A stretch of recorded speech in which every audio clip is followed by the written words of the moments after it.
नमस्कार मंडळी. कालपासून 3 IPO स्टार्ट झाले आणि आज परत 3 IPO.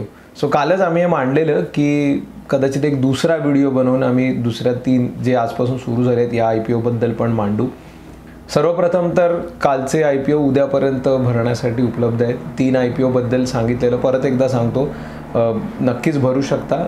त्या कालचा व्हिडिओ पण ह्या व्हिडिओच्या डिस्क्रिप्शनमध्ये टाकलेला आहे. सूरज इस्टेट डेव्हलपर्स, मोती सन ज्वेलर्स आणि मुथूट मायक्रोफिन. सो हे तिन्ही IPO आहेत आणि आज आपण 3 दुसऱ्या IPOs बद्दल डिस्कस करणार आहोत. त्यामध्ये सर्वप्रथम तर जी त्यातली सर्वात चांगली कंपनी जी वाटते ती आहे happy forging.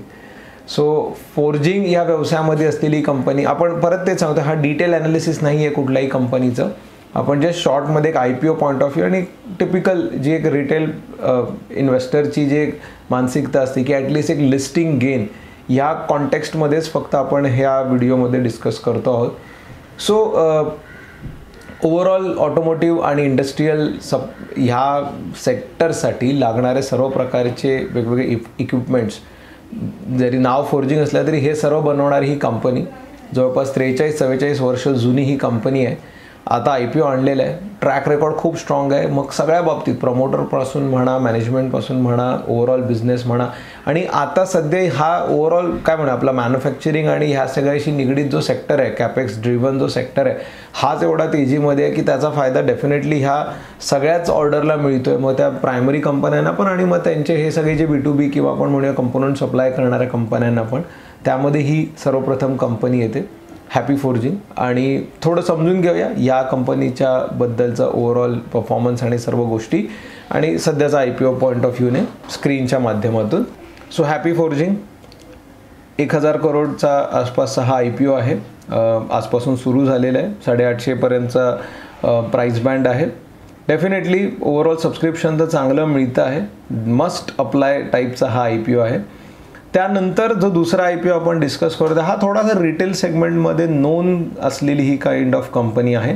Credo brands marketing. हा ॲक्च्युली गारमेंट इंडस्ट्रीमध्ये जो मफ्टी नावाचा एक ब्रँड आहे त्याची ही काय म्हणूया ही कंपनी बेसिकली रिटेल सेगमेंट आणि फॅशन सेगमेंटमधली कंपनी.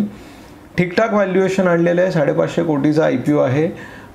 हा सुद्धा ओव्हरऑल त्यांचं व्हॅल्युएशन आणि ट्रॅक रेकॉर्ड पाहता रेकमेंडेड आहे भरण्यासाठी. सो करू शकता. ह्या केसमध्ये कदाचित ह्या दोन्हीमध्ये अलॉटमेंटचे चान्सेस थोडेफार आहेत बिकॉज साईज जी त्यांची बघतो आहोत त्या तुलनेत. क्रेडो ब्रँड्सला फार मोठी लिस्टिंग एक्सपेक्टेड नाही आहे बिकॉज हा काय म्हणूया तसा हा काय म्हणतो ना एकदम असा युनिक सेक्टर वगैरे असं नाही आहे, पण ठीकठाक कंपनी आहे. ओव्हरऑल परफॉर्मन्स वाईज पण खूप बेटर आहे.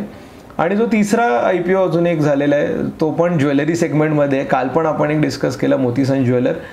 ही अजून एक कंपनी RBZ ज्वेलर्स. समहाव ह्या कंपनीबद्दल तेवढं आम्हाला फार स्कोप नाही मिळाला स्टडी करायला आणि जेवढा IPO छोटा असतो तेवढा त्याची इन्फॉर्मेशन किंवा ओव्हरऑल त्याची जी माहिती आहे ही काही प्रमाणात कमीच अवेलेबल होते. जी बेसिक इन्फॉर्मेशन आमच्यापर्यंत पोचू शकली त्याबद्दल थोडंसं सांगतो. गुजरात बेस ही कंपनी आहे आणि हे फक्त ज्वेलरीमध्ये नाही आहेत तर ह्यांचा व्यवसाय हा प्रामुख्याने ज्वेलरी मॅन्युफॅक्चरिंग ह्यामध्ये म्हणजे गोल्ड मॅन्युफॅक्चरिंग इथपासून म्हणजे ह्या सेगमेंटपर्यंत येतो. त्यामुळे ह्याला आपण एक टिपिकल ज्वेलर कॉन्सेप्ट नाही म्हणू शकत. सो एक सिम्पल कॉन्टेक्स्टमध्ये डिस्कस करण्यासाठी आम्ही त्याचं जे फायनान्शियल चेक केले तो ओव्हरऑल जो कंपनीचा जो परफॉर्मन्स दिसतोय हा तरी बेटर आहे आतापर्यंतचा. जर आपण पाहिलं कंपनीचं प्रॉफिट ग्रोथ म्हणा, कंपनीचं बॅलन्स शीट म्हणा, कंपनीचे बाकी सगळे रेशिओज म्हणा, हे तसे तरी ओके आहेत. फक्त पॉईंट एवढाच आहे की IPOची साईज खूप छोटी आहे त्याच्यामुळे थोडंसं हा IPO काइंड ऑफ म्हणूया आपण रिस्की बेट होऊन जातो. बट सध्याचं मार्केट असं आहे ना की या मार्केटमध्ये मी म्हणेन की ज्या स्वरूपाची तेजी आहे त्या स्वरूपामध्ये प्रॉबेबली ह्याला पण एक लिस्टिंग गेन चांगली मिळू शकेल. कालचा आपण पाहिला मोती सन हा 150 कोटीचा होता, हा तर 100 कोटीचा IPO. त्यामुळे इथे तर सबस्क्रिप्शन नंबर खूप मोठ्या प्रमाणात होण्याची शक्यता आणि अलॉटमेंट पण तशी कमी मिळण्याची शक्यता. पण येस हा सुद्धा एक लिस्टिंग गेनसाठीचा कॅन्डिडेट आहे. सो थोडक्यात कालचे 3, आजचे 3, 6 आणि गेल्या आठवड्यातले 3 हे सगळेच तिन्हीच्या तीन म्हणजे ओव्हरऑल म्हणजे असं म्हणे की डिसेंबरमध्ये जवळपास एक 10-15 नवीन कंपन्या मार्केटमध्ये पदार्पण करत आहेत. पुढच्या आठवड्यात अजून 2 IPO, ह्या विकेंडलाच अजून 2 IPO स्टार्ट होत आहेत. सो ह्या म्हणतो ना मार्केट पण चांगलं तेजीत आहे. आजही आपण पाहिलं सेन्सेक्सने 71,500, निफ्टीने 21,500 नवीन हाय टच केलेले आहेत.